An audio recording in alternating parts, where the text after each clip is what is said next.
বেগমজের বিদেশ যাত্রা ঘিরে -2 ফর্মুলার স্বপ্ন কখনই পূরণ হবে না বললেন আমির খসরু।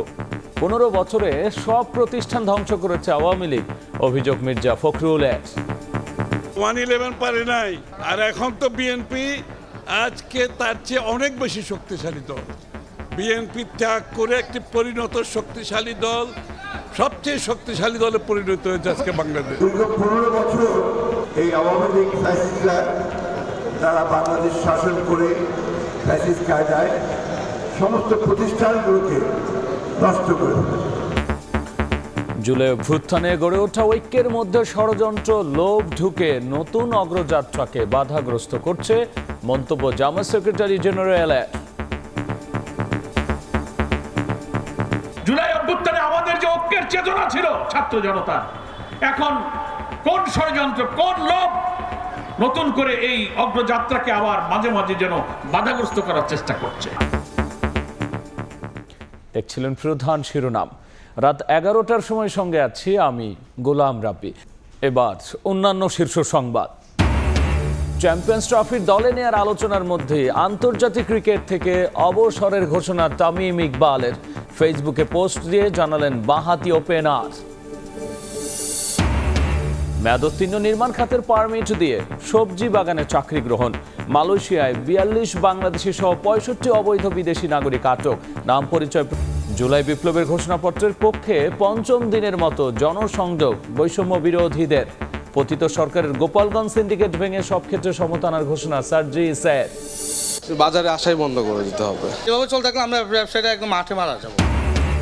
চালের বাজারে চালবাজি সপ্তাহ ব্যবধানে কেজিতে বেড়েছে আরো 2 থেকে 4 টাকা। সিন্ডিকেটের দৌরাত্ম্যকে দুষছেন বিক্রেতা, শতাধিক পণ্য সেবায় বাড়ল শুল্ক কর।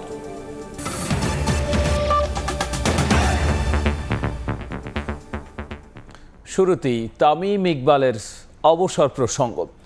আন্তর্জাতিক ক্রিকেট থেকে আনুষ্ঠানিকভাবে অবসরের ঘোষণা দিলেন তামিম ইকবাল। ফেসবুকে নিজের অ্যাকাউন্ট থেকে পোস্ট দিয়ে এই ঘোষণা দিয়েছেন সাবেক অধিনায়ক। বেশ কিছুদিন ধরেই তামিমকে জাতীয় দলে ফেরাতে আলোচনা চলছিল দেশের ক্রিকেট পাড়ায়। আসন্ন চ্যাম্পিয়ন্স ট্রফি উপলক্ষে আগামী 12ই জানুয়ারির মধ্যে দল দিতে হবে বিসিবিকে। তাই বিপিএল চলাকালীনই তামিমের সঙ্গে আলোচনা করেন নির্বাচকরা। সেখানে প্রথমে ফিরে আসতে না চাইলেও পরে 2 দিনের সময় চেয়ে নেন তামিম ইকবাল। তবে 2 দিনের মাথায় সেই পুরনো সিদ্ধান্তেই অটল থাকলেন সাবেক অধিনায়ক। জাতীয় দলে আর ফিরছেন না বলে পরিষ্কার জানিয়ে দিলেন ফেসবুক পোস্টে। এর আগে 2023 সালের জুলাই মাসে ঘরের মাঠে আফগান সিরিজ চলাকালীন ক্যাপ্টেন্সি ছাড়ার পাশাপাশি অবসর নিয়ে নেন তামিম। যদিও পরে তৎকালীন প্রধানমন্ত্রী এবং বিসিবি প্রেসিডেন্টের হস্তক্ষেপে নিজের সিদ্ধান্ত বদলানোর কথা জানিয়েছিলেন তামিম ইকবাল। এবার অন্যান্য খবর। বেগম খালেদা জিয়ার বিদেশ গমনকে জড়িয়ে -2 ফর্মুলার চিন্তা যারা করছেন তাদের স্বপ্ন কখনই পূরণ হবে না, এমন মন্তব্য করে বিএনপির স্থায়ী কমিটির সদস্য আমির খসরু মাহমুদ চৌধুরী আরও বলেছেন, কয়েকজন মানুষের কথায় নয়, দেশ চলবে জনগণের ইচ্ছায়। এদিকে আলাদা অনুষ্ঠানে দলটির মহাসচিব মির্জা ফখরুল ইসলাম আলমগীর বলেছেন, 15 বছরে দেশের সব প্রতিষ্ঠান ধ্বংস করে গেছে আওয়ামী লীগ সরকার, ক্রীড়াঙ্গন তার বড় উদাহরণ। আওয়ামী লীগ সরকারের আমলে হামলা মামলার কারণে দেশ ছেড়ে বিভিন্ন দেশে চলে যান বিএনপির বহু নেতাকর্মী। 5 আগস্টের পর তাদের অনেকেই দেশে ফিরছেন। 15 বছর পর শুক্রবার যুক্তরাষ্ট্র থেকে দেশে ফিরেছেন দলটির বেশ কয়েকজন নেতাকর্মী। এদিন দুপুরে তাদেরকে সঙ্গে নিয়ে দলের প্রতিষ্ঠাতা প্রয়াত রাষ্ট্রপতি জিয়াউর রহমানের সমাধিতে ফুল দিয়ে শ্রদ্ধা জানান বিএনপির স্থায়ী কমিটির সদস্য আমির খসরু মাহমুদ চৌধুরী। এ সময় তিনি বলেন, বেগম খালেদা জিয়ার বিদেশ গমনকে কেন্দ্র করে কেউ যদি -2 ফর্মুলার চিন্তা করে থাকেন, তাদের সে স্বপ্ন কখনোই পূরণ হবে না। 111 পারে নাই, আর এখন তো বিএনপি আজকে তার চেয়ে অনেক বেশি শক্তিশালী দল। বিএনপি ত্যাগ করে একটি পরিণত শক্তিশালী দল, সবচেয়ে শক্তিশালী দলে পরিণত হয়েছে আজকে বাংলাদেশ। একই দিন বিকেলে বিএসএমএমইউ হাসপাতালে চিকিৎসাধীন গণ অধিকার পরিষদ নেতা ফারুক হাসানকে দেখতে গিয়ে আমির খসরু বলেন, কারো একার কথায় দেশ চলবে না, জনগণের হচ্ছে শেষ কথা। আমরা কিছু লোক এখানে বসে কিছু সিদ্ধান্ত নিয়ে দেশ চলবে না, জনগণের সিদ্ধান্ত নিয়ে দেশ চলবে। জনগণের মালিকানার জন্য আমরা যুদ্ধ করেছি না, তার মালিকানা ফিরিয়ে দিয়ে তাদের সিদ্ধান্ত নিয়ে দেশ চলতে হবে। এদিন সকালে গুলশানে যুগপৎ আন্দোলনের শরিক জাতীয়তাবাদী সমমনা জোটের সঙ্গে লিয়াজু কমিটির বৈঠক শেষে বিএনপির স্থায়ী কমিটির আরেক সদস্য নজরুল ইসলাম খান জামাত প্রসঙ্গে দলের অবস্থান পরিষ্কার করেন। যুগপৎ আন্দোলনে আমাদের সব কর্মসূচি আর জামাতের সব কর্মসূচি একরকম ছিল না, কিন্তু তারা আন্দোলনে ছিলেন। নিশ্চয়ই আমরা আশা করব আর কি যে আগামী দিনে গণতন্ত্র পুনঃপ্রতিষ্ঠার আন্দোলনে সবাই আমরা থাকব, তারাও থাকবে। এদিকে বিকেলে রাজধানীর পল্লবীর সিটি ক্লাব মাঠে জিয়া আন্তঃথানা ফুটবল টুর্নামেন্টের উদ্বোধন করেন বিএনপি মহাসচিব মির্জা ফখরুল ইসলাম আলমগীর। এ সময় তিনি বলেন, গত 15 বছরে দেশের সব প্রতিষ্ঠান ধ্বংস করেছে আওয়ামী লীগ সরকার, বাদ যায়নি ক্রীড়াঙ্গনও। দীর্ঘ 15 বছর এই আওয়ামী লীগ ফ্যাসিস্টরা তারা বাংলাদেশ শাসন করে ফ্যাসিস্ট কায়দায় সমস্ত প্রতিষ্ঠানগুলোকে নষ্ট করে ফেলেছে। এই ক্রীড়াঙ্গন তার একটা বড় উদাহরণ। এই ক্রীড়াঙ্গনকে কোনোদিন ইতিপূর্বে কখনোই দলীয়করণ করা হয়, তারা এটাকে দলীয়করণ করেছে। মাদকমুক্ত সমাজ গড়ে তুলতে সারা দেশে খেলাধুলার বিভিন্ন ইভেন্ট আয়োজনের পরামর্শ দেন বিএনপি মহাসচিব। আহমেদ সালেহীন, সময় সংবাদ, ঢাকা। গ্রহণযোগ্য নির্বাচনের জন্য প্রয়োজনীয় সংস্কার শেষে দ্রুত সময়ে নির্বাচন দেওয়ার আহ্বান জানিয়েছেন জামায়াতে ইসলামের সেক্রেটারি জেনারেল মিয়া গোলাম পারওয়ার। দুপুরে গাজীপুরের ভবানীপুরে কর্মী সম্মেলনে কথা বলেছেন তিনি। বলেছেন, জুলাই শহীদদের রক্তের ঋণ শোধ করতে দুর্নীতিমুক্ত দেশ গড়তে হবে। সেজন্য একটি অবাধ ও সুষ্ঠু নির্বাচন প্রয়োজন। সংস্কার নিয়ে রাজনৈতিক দলগুলোর মধ্যে মতপার্থক্য তৈরি হয়েছে জানিয়ে প্রয়োজনীয় সংস্কার শেষে একটি অবাধ সুষ্ঠু নির্বাচনের জন্য অন্তর্বর্তী সরকারকে সহযোগিতা করতে রাজনৈতিক দলগুলোর প্রতি আহ্বান জানান তিনি। একটা ক্রেডিবল, একটা ফ্রি ফেয়ার ইলেকশনের মধ্য দিয়ে আমরা এই নতুন বাংলাদেশ গড়তে চাই। এখন সেখানেও অন্তরায়। জুলাই অভ্যুত্থানে আমাদের যে ঐক্যের চেতনা ছিল ছাত্র জনতার, এখন কোন ষড়যন্ত্র, কোন লোভ নতুন করে এই অগ্রযাত্রাকে আবার মাঝে মাঝে যেন বাধাগ্রস্ত করার চেষ্টা করছে। একটা গ্রহণযোগ্য নির্বাচনের জন্য যতটুকু সংস্কার প্রয়োজন, সেই সংস্কারটুকু করে আমরা নির্বাচনে যাই। সংস্কার যারা না করে নির্বাচন চান, তারা আইনের, সংবিধানের দোহাই দেন। সংস্কার করতে গেলে আইন লাগে, সংবিধান লাগে, পার্লামেন্ট লাগে। এইসব ইস্যু সামনে এনে একটা বিতর্ক তৈরি করা হচ্ছে। মেয়াদোত্তীর্ণ নির্মাণ খাতের অস্থায়ী কাজের পারমিট ব্যবহার করে সবজি বাগানে কাজ করার অপরাধে 42 বাংলাদেশি সহ 65 অবৈধ বিদেশি নাগরিককে আটক করেছে মালয়েশিয়ার অভিবাসন বিভাগ। বৃহস্পতিবার বেলা 11টার দিকে অভিযান চালিয়ে তাদের আটক করা হয়। মালয়েশিয়া থেকে মোহাম্মদ আব্দুল কাদের রিপোর্টে জানব বিস্তারিত। মালয়েশিয়ায় এক সেক্টরের ভিসা দিয়ে অন্য সেক্টরে কাজ করতে গিয়ে প্রতিনিয়ত আটক হচ্ছেন শত শত প্রবাসী। ইমিগ্রেশন বিভাগের কড়া সতর্কতা জারির পরও থামছেই না অবৈধ উপায়ে কাজ।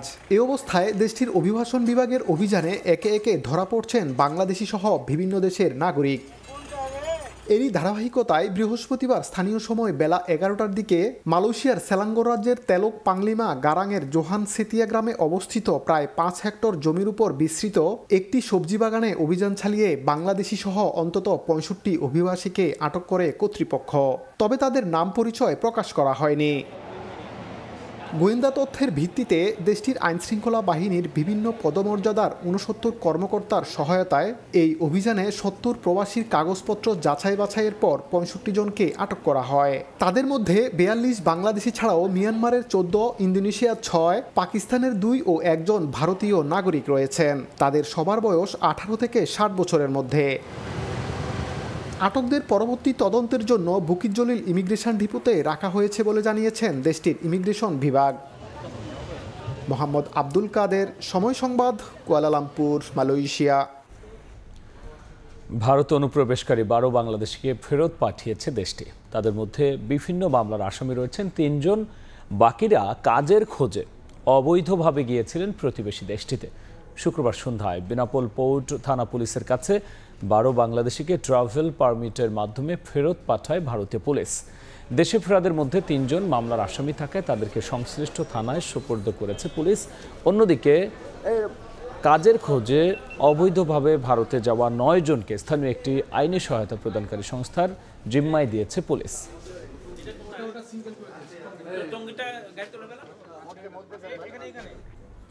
হাজত থেকে পালিয়ে যাওয়া ছাত্র হত্যা মামলার আসামি ও উত্তরা পূর্ব থানার সাবেক ওসিকে ধরতে 3 দিনের আলটিমেটাম দিয়েছে বৈষম্য বিরোধীরা। আর ব্যর্থ হলে কঠোর আন্দোলনেরও হুঁশিয়ারি দিয়েছে ওই সংগঠনটি। ঘটনার রহস্য উদ্ঘাটনে তদন্ত কমিটি গঠন করেছে পুলিশ। জারি করা হয়েছে রেড অ্যালার্ট। প্রত্যাহার করা হয়েছে দায়িত্বে থাকা ওসিকেও। জুলাই আন্দোলনের হটস্পট উত্তরা পূর্ব থানা এলাকায় শুক্রবার দুপুরে আবারও জড়ো হন বৈষম্য বিরোধী ছাত্র আন্দোলনের নেতাকর্মীরা। সাবেক ওসি শাহ আলম থানা থেকে পালিয়ে যাওয়ার প্রতিবাদে বিক্ষোভে ফুঁসে ওঠেন তারা। পুলিশি বাধা উপেক্ষা করে সাবেক ওসিকে ফ্যাসিবাদের দোষর আখ্যা দিয়ে দ্রুত গ্রেফতারের পাশাপাশি ভারপ্রাপ্ত কর্মকর্তাকে বহিষ্কারের দাবি জানান বিক্ষুব্ধরা।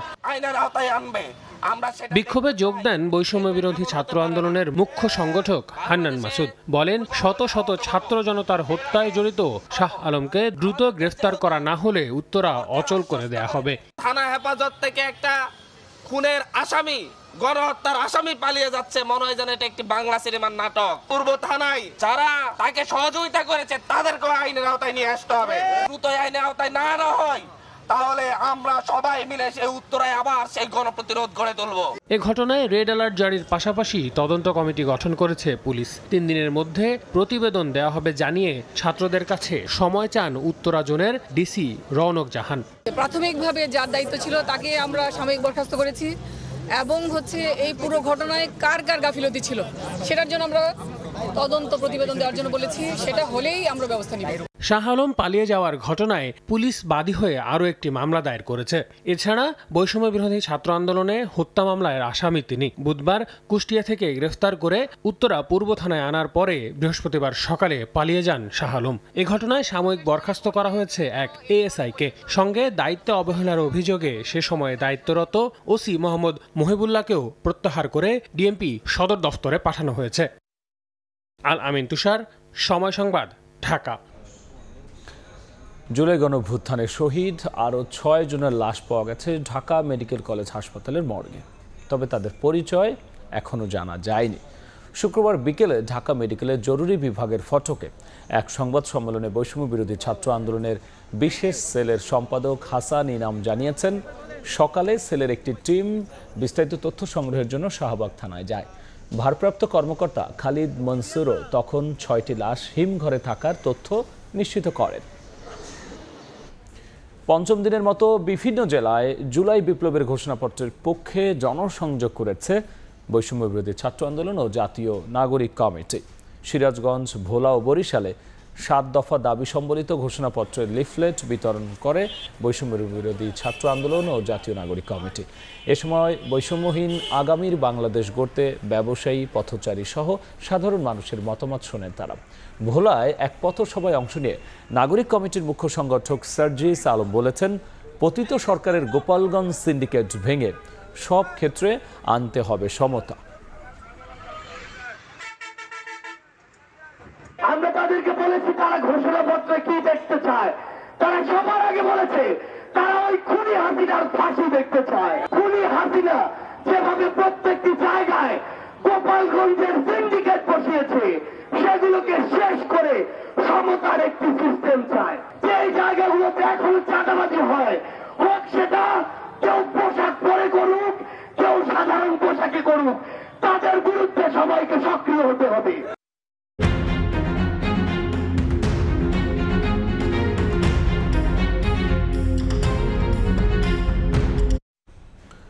রাজবাড়ীতে বৈষম্য বিরোধী ছাত্র আন্দোলনে নিহতদের বাড়িতে এখন শুধুই হাহাকার।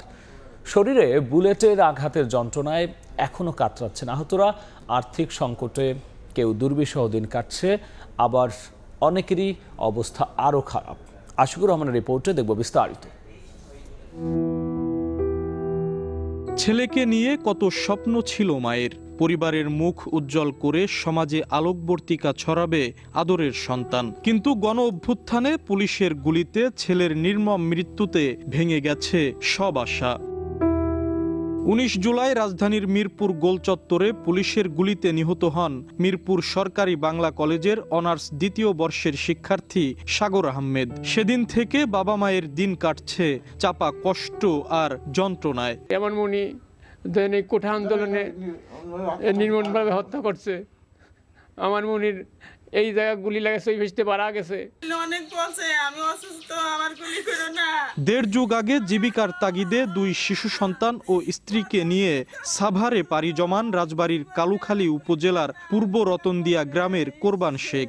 গত 20 জুলাই সকালে হঠাৎ গুলির শব্দ শুনে নিজের দোকান বন্ধ করে পায়ে হেঁটে সরণিকা এলাকার ভাড়া বাসার উদ্দেশ্যে রওনা হন। অবস্থা বেগতিক দেখে একটি মাছ বাজারে বরফ কলের ভেতর আশ্রয় নেন তিনি। সেখানে কোনো কারণ ছাড়াই তার উপর গুলি চালায় পুলিশ।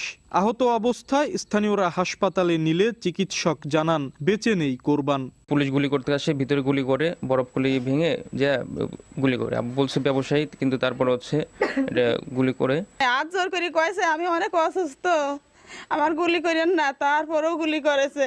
কোরবান শেখের মতো পুলিশের গুলিতে মর্মান্তিক মৃত্যু হয়েছে সদরের খানখানাপুর এলাকার আব্দুল গনির। 19 জুলাই সকালে ঢাকার উত্তর বাড্ডার গুপিপাড়ার বাসা থেকে কর্মস্থলের দিকে রওনা হন। শাহজাদপুর বাসতলা এলাকায় পৌঁছালে সংঘাতের মধ্যে পড়েন। আচমকা এক গুলি এসে লাগে তার মাথায়। মৃত অবস্থায় দীর্ঘক্ষণ রাস্তায় পড়ে থাকেন আব্দুল গনি। ইনকাম সোর্সের আমার আব্বুই ছিল। আমার একটা কর্মসংস্থানের ব্যবস্থা হলে আমি যাতে আমার ফ্যামিলিটারে সংসার মানে ইনকাম করে সংসারটা চালাতে পারি। আমি কতগুলা ঋণ আছি, ঋণগুলা কিভাবে দেবো জানি না। এখন আমার ছেলের যেটা পথ ধরায় সরকার, আমার এতেই আমার যথেষ্ট। ছাত্র জনতার আন্দোলনে জেলায় আহত হন অনেকে, যাদের মধ্যে অনেকের পরিবার চিকিৎসার খরচ চালাতে হিমশিম খাচ্ছেন। নিহত ও আহতদের দ্রুত আর্থিক সহায়তার দাবি বৈষম্য বিরোধী শিক্ষার্থীদের। আওয়ামী লীগের যত নৃশংস যারা ছিল, পুলিশ সহ সবাই আমাদের সাথে একত্রে হামলা করেছে বিভিন্ন সময় বিভিন্নভাবে।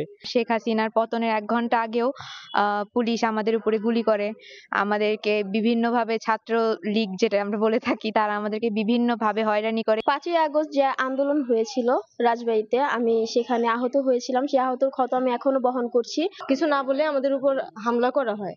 আমার একটা গুলি হচ্ছে পায়ে লাগে, আর একটা হচ্ছে আমার পিঠের এই সাইডে লাগে।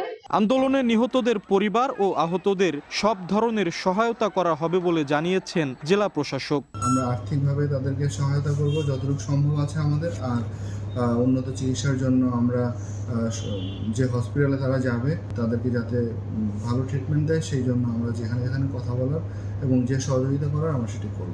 জেলা প্রশাসনের তথ্য মতে কোটা সংস্কার আন্দোলনে রাজবাড়ী জেলার 3 জন নিহত ও 67 জন আহত হয়েছেন। আশিকুর রহমান, সময় সংবাদ, রাজবাড়ী। দুর্নীতি, সম্পদের তথ্য গোপন ও অর্থ আত্মসাতের অভিযোগে চাপ বাড়ছে যুক্তরাজ্যের অর্থ নগর বিষয়ক মন্ত্রী টিউলিপ সিদ্দিকের বিরুদ্ধে। ব্রিটিশ গণমাধ্যম দ্য টাইমসের দাবি, তাকে মন্ত্রিত্ব থেকে সরিয়ে দিতে পারেন প্রধানমন্ত্রী কিয়ার স্টারমার।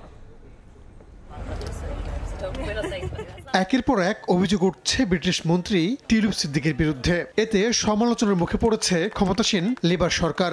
শুক্রবার এক বিশেষ প্রতিবেদন প্রকাশ করেছে দ্য টাইমস।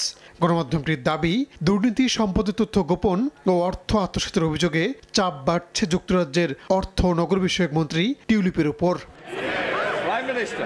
প্রতিবেদনে আরো বলা হয়, অভিযোগের ভিত্তিতে টিউলিপ সিদ্দিককে মন্ত্রিত্ব থেকে সরিয়ে দেওয়ার কথা ভাবছেন প্রধানমন্ত্রী কিয়ার স্টারমার। এমনকি তার পদে দায়িত্ব পালনের জন্য সম্ভাব্য প্রার্থী নির্বাচনের প্রক্রিয়াও শুরু হয়েছে। যুক্তরাজ্যের ক্ষমতাসীন দল লেবার পার্টির মন্ত্রী টিউলিপ সিদ্দিকের বিরুদ্ধে আওয়ামী লীগ সংশ্লিষ্ট আবাসন ব্যবসায়ীর কাছ থেকে লন্ডনে বিলাসবহুল ফ্ল্যাট উপহার নেয়ার অভিযোগ উঠেছে। ওই ফ্ল্যাটের বিনিময়ে কোনো অর্থ পরিশোধ করতে হয়নি তাকে। বিনামূল্যে ফ্ল্যাট হস্তান্তরের তথ্য উঠে এসেছে যুক্তরাজ্যের ভূমি নিবন্ধন সংক্রান্ত নথিপত্রে। যদিও দুর্নীতির অভিযোগ বরাবরই অস্বীকার করে আসছেন টিউলিপ।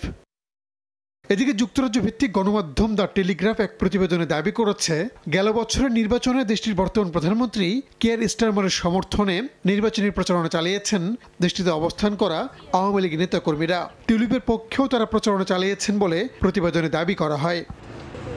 রাহানুল রানা, সময় সংবাদ। চালের বাজারে থামছে না চালবাজি। ঊর্ধ্বমুখী প্রবণতার মধ্যে এই সপ্তাহ ব্যবধানে কেজিতে বেড়েছে আরও 2 থেকে 4 টাকা পর্যন্ত। আর এই অবস্থায় বিপাকে পড়েছেন ক্রেতারা। অব্যাহত দাম বৃদ্ধির কারণ হিসেবে সিন্ডিকেটের দৌরাত্ম্যকে দায়ী করছেন খুচরা বিক্রেতারা। আমনের ভরা মৌসুমে চালের ভরপুর সরবরাহ রাজধানীর পাইকারি কিংবা খুচরা দোকানে। তারপরও বিক্রেতারা বলছেন সবচেয়ে বেশি বিক্রি হওয়া মিনিকেটো নাজিরশাল চালের দাম গেল সপ্তাহে কেজিতে বেড়েছে 2 থেকে 4 টাকা। 3 সপ্তাহের হিসাবে যা ঠেকছে 8 থেকে 10 টাকায়। দেশের প্রধান এই খাদ্যপণ্যের দাম নিয়ন্ত্রণের দাবি জানিয়ে সাধারণ মানুষ বলছেন বাজার কাঠামো ঠিক করতে সরকার ব্যর্থ হলে বেকায়দায় পড়বেন ভোক্তারা। চালের দামটা আসলে অনেক বেশি। চালটার উপরে যদি দাম বাড়ে তাহলে সকল জনগণের উপরে এটা প্রভাব পড়ে। আমরা তো ভাবছিলাম যে পট পরিবর্তনের পরে সবকিছু মোটামুটি একটা স্বস্তির নিঃশ্বাস ফেলবো, কিন্তু তাই না। মজুতদারদের আড়তগুলি দেখা দরকার, বিশেষ করে চালের দাম কেন এত বাড়তি।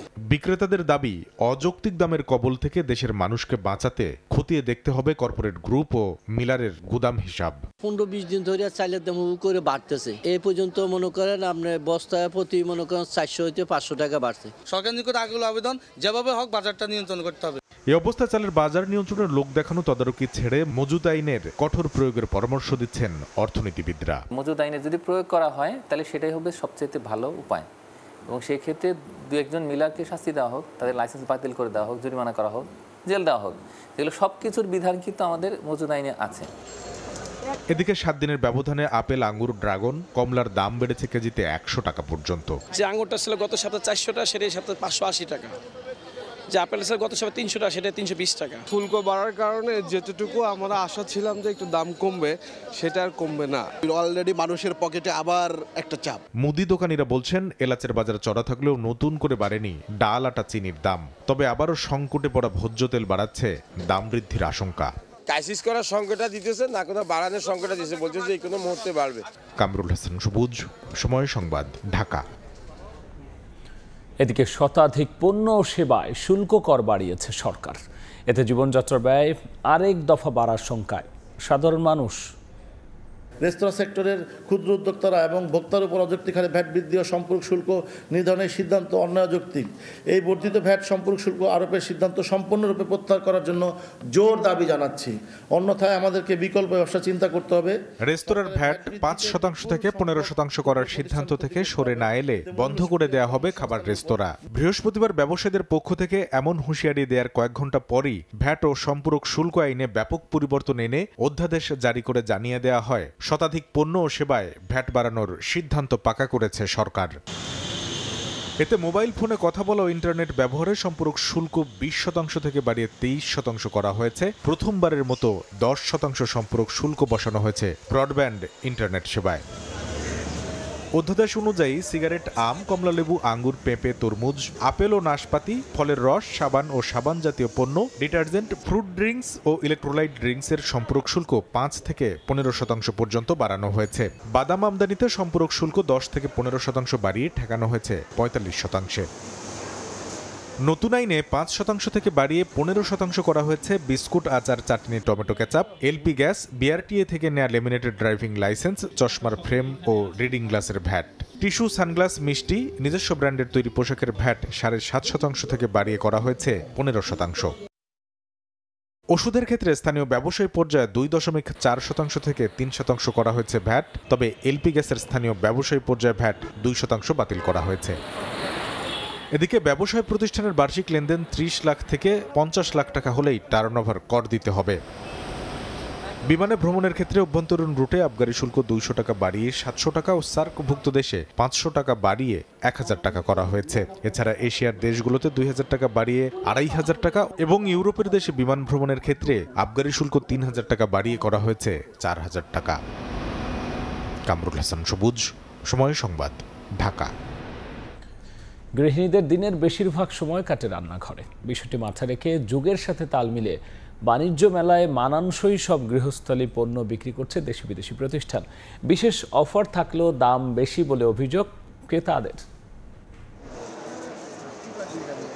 ঢাকা আন্তর্জাতিক বাণিজ্য মেলায় আসা নারী ক্রেতাদের চাহিদার কথা মাথায় রেখে মেলা প্রাঙ্গণে বসেছে নানা ধরনের গৃহস্থালী পণ্যের পসরা। ঘরের নানা উপকরণের স্টলগুলোতে ভিড়ও অনেক।